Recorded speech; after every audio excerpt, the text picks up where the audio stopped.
گری حوالی هجا راستی یعنی دجمنه ما هر کس ناس که بیچی دجمنه بیچی قومپلا سرسری ما چه دکه یعنی الوی چه آزاد هلقاس ایری شادکه لیلی کاره بگیرلای ما و گیرلای ما بشکینه وکی دولت داگرکاری ترک آسه یمین ده حلف ناتو ده رومی همه طیاره و تانگی و هزاوینی عسکری هلقاس بقوته لگیرلای ما بویقلش خودتنی شردکه جبوچه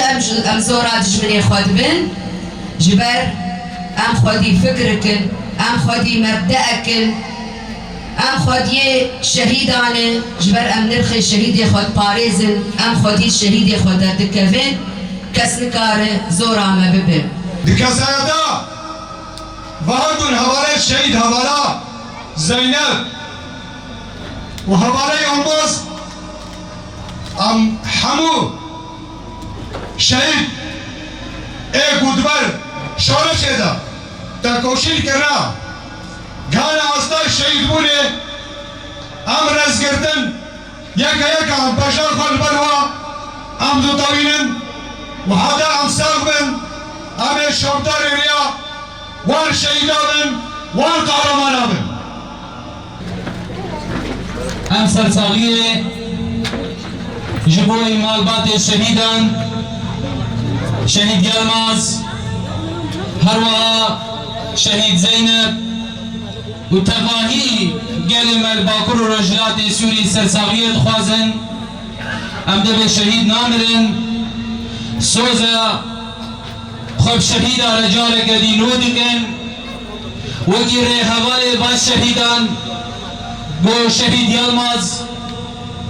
و شهید زینب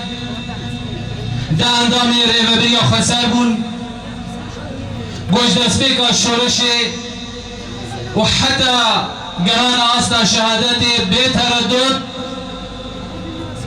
هر تم جبو خدمتا جواکا خواه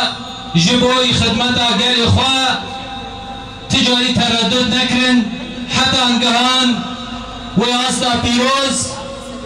گوبون شهید بی ولاتی شهید بی گلی ام سوزا خبارانو دکن حتی آزادی بی گلی ام وکر ببریا خسر به همه اندام خواه ام همه پروژه شهادتنا جبوی بی گلی برخودر جبو بواب گل بگه آزادیه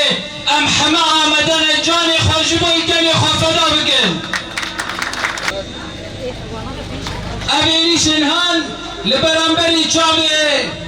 وی جیهانا ببخت وان هزن ببخت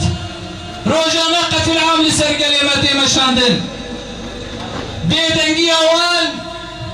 ایدی هفکاریا بدولتا ترک داد قتل عام کلمتا اون سریدا هزن گارانتور روسیا و امریکا و کواليسيون ناونتوی اغانا هفکاری بقتل عام لسر زارو کلمتین کرن هفکارن لبرانبری وان قتل عامل روزانه گل سر کلمتی مشاندن جبوی به بانگا مشگلی مرا بوان لدر دورا حزن خواه لدر دورا ریبابی خواه لدر دورا شورش خواه خودی در کبن دجمن ام اوقات ضعیفه ام اوقات خودن ام اوقات بهزن بویدی لبرانبری برخودانی اما بیچاره مایا